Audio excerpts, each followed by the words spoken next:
Amanda handed the phone back to her sister. Sonia listened while her aunt spoke.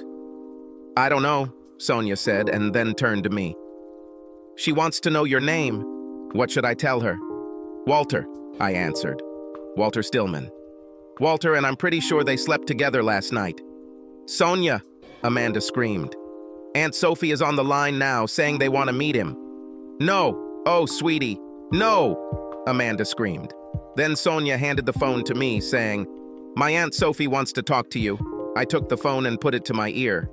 "Hello, Walter. I'm Amanda's aunt.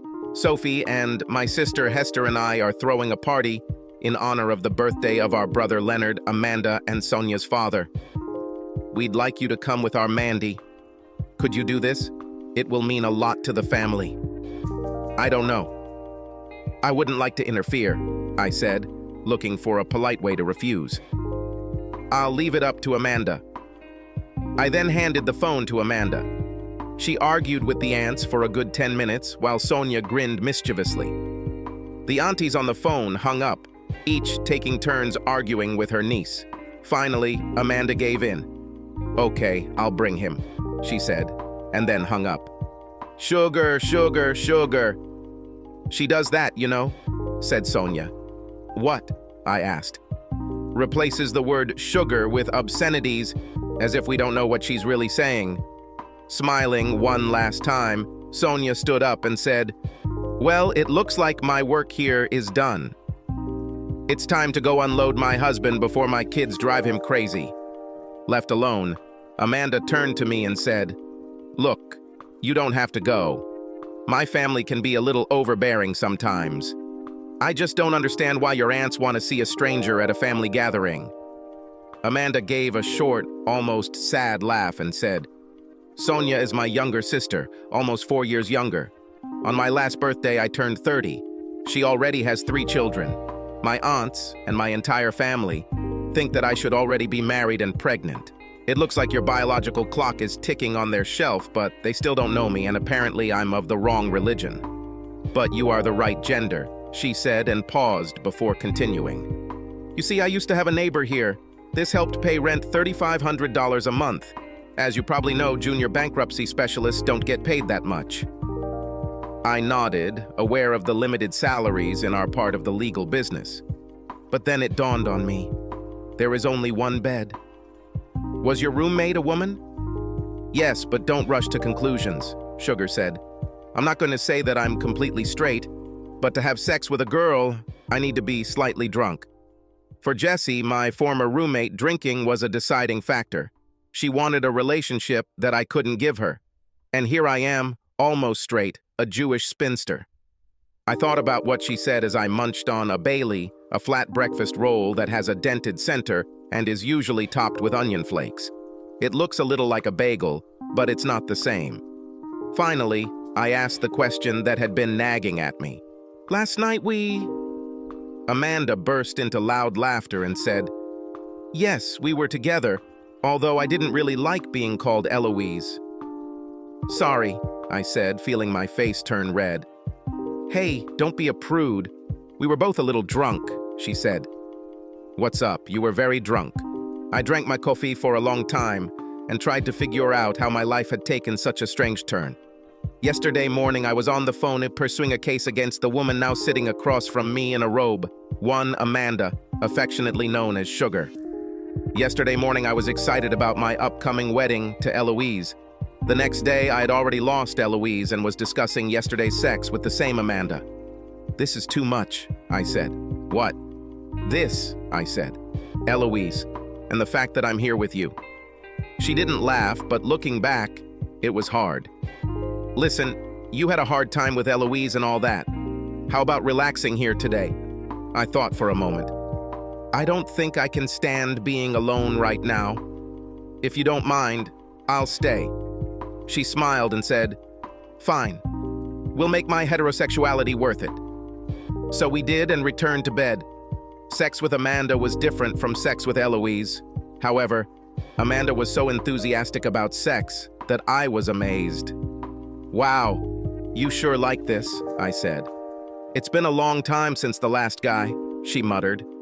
"But not girlfriends?" I asked out of curiosity. She propped herself up on her elbows and looked at me, then answered, "I've slept with a lot more women than men, if that's what you're asking. But it's not for sex." I lay next to her and a little further on the bed. In one swift movement, she was on top of me. She looked me in the eyes and said, "In my opinion, nothing compares to a man in sex. But in a relationship, I need more than just sex. I need someone I can relate to, and more than that, I need someone I can respect as a person." How do I fit this definition? You are a very respectful partner in bed. It's obvious that your fiancé has put a lot of effort into improving your skills. I didn't have a good answer to this statement. I resented the implication, but Eloise did give me a lot of training in bedroom skills. "However," Amanda continued, "you are here in my bed because you are a good person. I've been watching you. You never hurt anyone if you can help it. You are honest and treat women as people, not objects. In short, you are one of the good guys. This is a group that is in short supply right now." I answered. "This is all very good, but is this really how to describe a novice lawyer? Looks like you were following me." "Followed you?" "Well, of course, I followed. I saw you on Court Street and followed you to the bar, didn't I? If Miss Eloise Schaffer has lost track of her trophy fiancé, I'm not one to miss the opportunity." "I'm not a trophy," I insisted. "You're not going to say that she was in love with you?" "No, probably not," I said, feeling all the sadness of the situation wash over me. "Sorry," she said. "I didn't want to offend you." With these words, she slid down my body. We were once again in the grip of passion. In the end, we ordered dinner to go and, after eating, fell into an exhausting sleep. The aunties called in the morning, reminding Amanda about the upcoming party and asking if she could come early to help with the preparations. "Mandy, don't forget to take Walter with you." Sonia told us all about him, and everyone really wants to meet him, Aunt Hester told Amanda. "I don't know what Sonia told you, but he's not my boyfriend." "Well, bring him anyway. He knows he's invited. If he comes, he will come," Amanda said, and hung up. "As far as I understand, they are waiting for me," I said with a grin. "You don't have to go." What else should I do? I didn't want to be alone, not now. Amanda had distracted me from the disaster in my personal life, and I had no desire to sit and dwell on what Eloise had done. "Okay," she said, "but be aware that you will be subject to scrutiny and treated as a potential suitor." "Well, in a sense, I am the groom, but if you don't mind, let's keep my personal problem a secret," I said. "Sounds good to me. That bitch Eloise doesn't exist anymore, but just for today, because you're going to have to deal with her, and the sooner the better." "I know," I said with a slight sigh. Amanda reached across the table to cover mine with hers and said, "Walter, you must either go through with this marriage or end it tomorrow. Either way, you'll be in big trouble. I can't get through it. Not now. Don't be so hasty. If you give up now, it will have big consequences for your career and life. There will be a huge scandal." "Why?" "I'm not going to divulge the reason, and I'm sure she won't." "Oh, my poor innocents," she said, squeezing my hands tightly.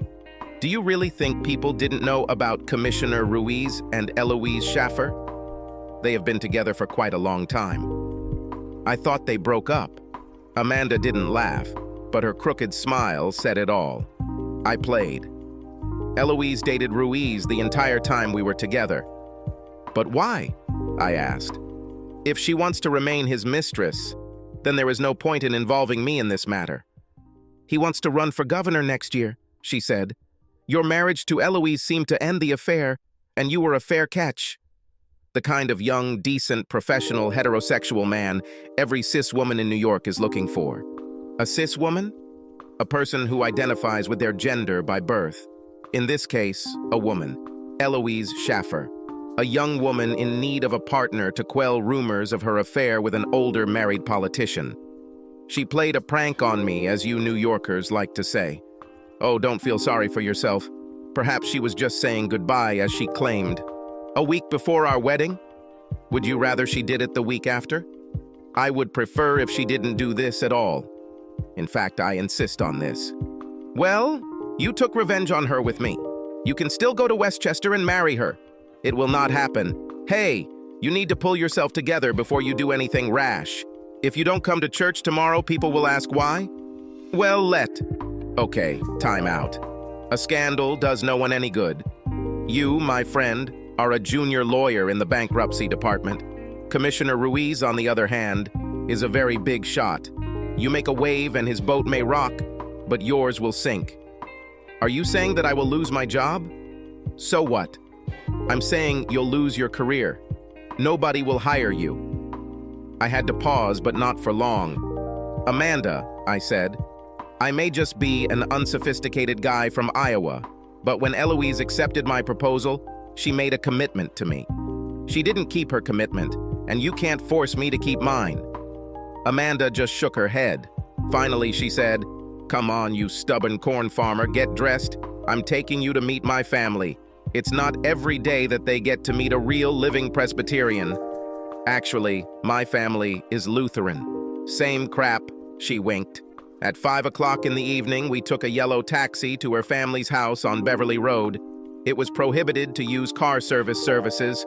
Uncle Morty was a taxi driver, or was, until he retired.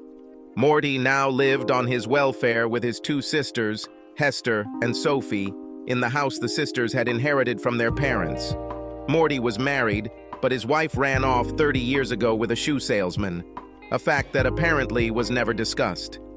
Aunt Sophie's husband died in Vietnam. Hester never married. Only Amanda's father, Leonard, the youngest of the siblings, had children. Leonard and his wife Rebecca had 2 girls, Amanda and Sonia, and now 3 grandchildren, thanks to Sonia and her husband, Jerry. The house was in an area of Flatbush, Brooklyn, which realtors call Ditmas, or Ditmas Park. When we arrived at a huge 2-story house on a large lot, larger than the standard size for city life, I did not notice any park. Unlike Amanda's apartment, which was across the street from a small park in a quiet neighborhood, her aunts and uncles lived on a busy avenue. The house was built in the Queen Anne style. Not big enough to be a mansion, but the single-family home was larger than one would expect in a city like New York. We were greeted at the door by Aunt Hester, a short, strong woman with metallic gray hair. First, she hugged Amanda and greeted her, calling her Mandy. Then she turned to me, examined me for a very long time, and said, Not bad at all. Handsome young man. Oh, I think he's very handsome, said Aunt Sophie, appearing from the depths of the house. Sophie was a tall, dark-haired woman. The 2 sisters seemed like an incompatible pair. Sophie hugged Amanda, and both aunts led us into the kitchen where the evening dinner was being prepared. There was a large cake on the kitchen table. The kitchen smelled of roast meat simmering in the oven and the sweet scent of vanilla. Will you peel the potatoes, Mandy? Sophie asked, handing her a potato peeler and a colander filled with freshly washed potatoes. I'll take your man to help set the table, Hester said, taking me by the hand and leading me through the swinging door into the wood-paneled dining room. The room was a long, wide rectangle. The parquet floor was covered with a thick burgundy carpet. Dark oak panels stretched from the floor to halfway up the wall, where paper artfully etched with roses drew the eye upward. The ceiling was an intricate latticework of mahogany and oak. A modest chandelier hung down from a mahogany medallion with ornate carved flowers. Hester led me to the china cabinets along the nearest wall. The closets took up most of the wall on the short side of the room. Numerous sets of porcelain plates filled the cabinet shelves. She led us to the far closet and said, Today we will use these plates. Having said this, she smiled at me and said, It's not easy to be a Jew. All these utensils are needed. Then I had only a vague idea that one set of dishes was intended for meat and the other for dairy. Hester handed me a stack of plates, and we began to set the massive table with clawed legs. It was covered with a snow-white linen tablecloth. I couldn't resist and secretly examined the bottoms of the plates and the tags on the linen. Porcelain was brought from England and linen from Ireland. The real thing, I thought. Just like people. Real. While Hester set the table and I carried the dishes, she seemed to question me aimlessly. I assumed that this was done to separate me from her niece. Soon, she already knew my entire personal history, with the exception of the failed marriage. When we put the last silver fork on the last plate, she said casually, "It doesn't hurt, you know. Just a small piece. Most children don't even cry." The meaning of these words escaped me. However, before I could ask for an explanation, we heard a noise in the corridor. A powerful female voice called, "I'm here and I brought the birthday boy." It was Rebecca, also known as Judge Levin, of the U.S. District Court. As it turned out, she was Amanda's mother. Her father was Leonard, a professor of economics at New York University. I was invited to Leonard's birthday party. Hester pushed me into the kitchen while she went to greet her brother and sister-in-law. When I entered the kitchen, Amanda was peeling potatoes and putting them on the stove. She turned to me and said, "We need to wait here while my aunts break the news that you are here as their guest." "Am I going to be a problem for you?" I asked, suddenly feeling the need to protect her. "No, but perhaps a little shocking. I've never brought a man home before. Mom can be a little critical, so be prepared." The situation was awkward and only got worse when we were called into the living room to introduce me to her parents. The living room was a large, comfortable room, furnished in the style of the first half of the 20th century. This room could feel calm, but I felt tension. On the way, Amanda took a small box from the light jacket she had hung in the hallway when we arrived that day. The box was clearly wrapped as a birthday present. There was an awkward silence when we entered the living room. Father Sugar broke the silence with a smile and a joke. "Is this young man my birthday present, Mandy?" he asked. "No, Dad," Sugar answered quietly. "I brought you this." She walked over to give her father the gift she had brought. She didn't let go of my hand, and I realized that she had been holding it tightly for some time. "Well," said her father, "I was hoping for a son-in-law, but I'm sure I'll like this too." At these words, he smiled at his daughter. Opening the package, he took out a baseball that was clearly used. His smile widened as the others looked at him in confusion. Leonard said, "Thank you," and then picked up the ball. "This is a game ball signed by the Mets," he said, and stood up to hug his daughter. I heard him whisper in Sugar's ear, "Still, I would prefer a son-in-law." Sugar whispered something in response, but I didn't hear it. Her father chuckled, but when I looked back, her mother was glaring at me. Just at that moment, Sonia arrived with her husband and 3 children. The kids rushed into the living room to take their places in the spotlight. "Oh, it's good that you came," Sonia said, hugging me briefly. Introducing me to her husband, Jerry, a tall, skinny guy who could be blown away by a good wind, Sonia said, "This is Sugar's new love. As you can see, at least she got the gender right this time." Jerry shook my hand and said, "Don't pay attention to Sonia. She just likes to tease her older sister." Soon, the conversation in the living room turned to the topic of the children's latest adventures and the gifts they brought for their grandfather. It was nice to be out of the spotlight, but I felt Amanda's mother's gaze on me. Dinner was simple, but nonetheless delicious. The conversations at the table were filled with the hidden joy that these people received from being together. From time to time, I was asked a question. If Amanda could answer it, she immediately began to answer for me. I answered more personal questions simply, or brushed them off. Yes, my parents died. The farm is in Iowa. I only have a sister. I ignored all the questions about my sister, partly because I didn't know how to answer them. However, over coffee and birthday cake, everything came out. Judge Levine was watching, and while the children were busy eating the sticky cake, she struck. "Tell me, Walter, are you a relative of Stillman who will marry Eloise Schaffer tomorrow?" I paused before responding, but spoke before Amanda, who was sitting across from me, could give the harsh response I had anticipated. "Yes and no," I said. "It was I who was supposed to marry Eloise, but it all ended. And before you ask, your daughter had nothing to do with the annulment of my marriage." "Is it true?" Amanda's mother asked, turning to her daughter. "Yes, really, if it concerns you." Amanda said, showing her hostility. To tell you the truth, I didn't want to bring Walter here, but he was invited and he was kind enough to come. I saw that my mother was about to say something else, but Leonard spoke and silenced my wife. Rebecca, be quiet, he said before his wife could answer. Obviously, the young man found out about Mr. Kaufman. I've been watching Walter all evening and he doesn't seem like a man who could put up with this. It was as if he had splashed cold water on his wife's face. The judge was suddenly speechless. Looking around the table, he realized that while Amanda's parents were aware of the situation, the other diners were not.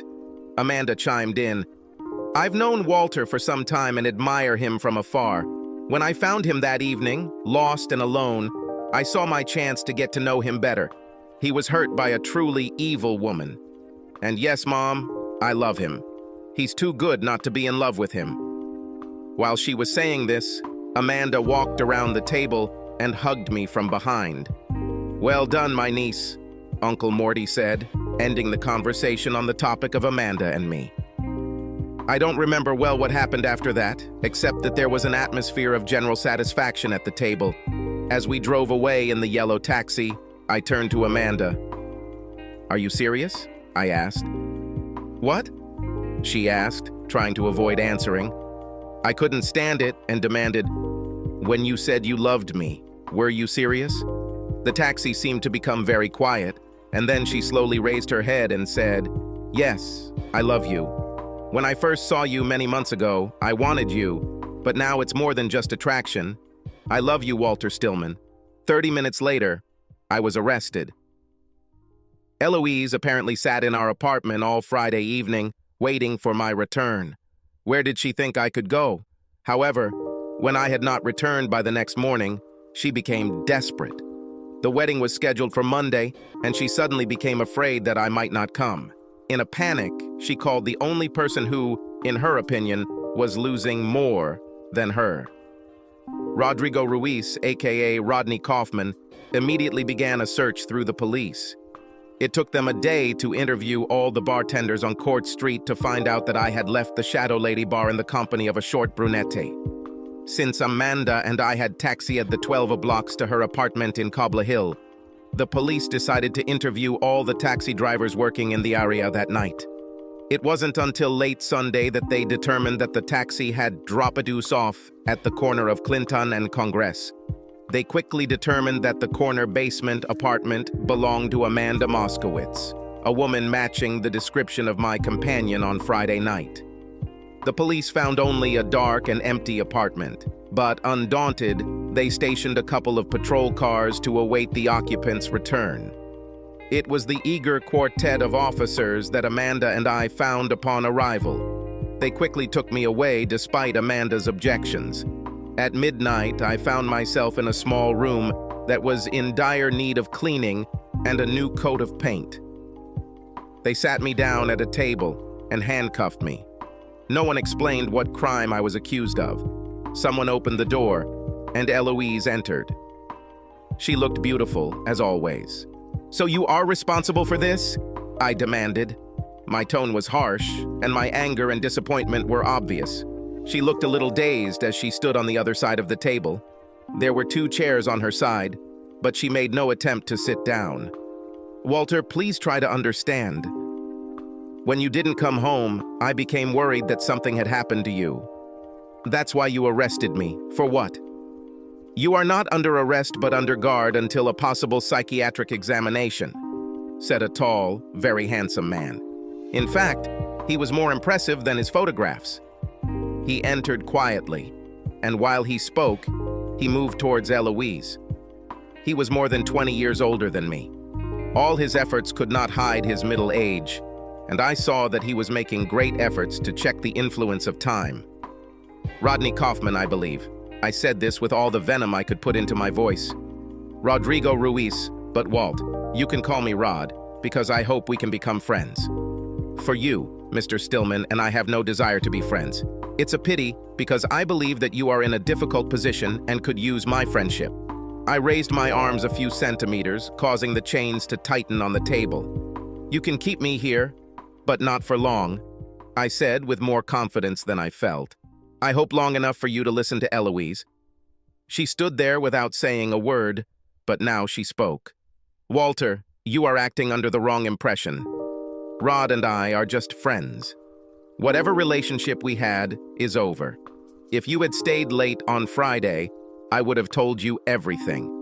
We have a saying in Iowa, I may have been born at night, but it wasn't last night.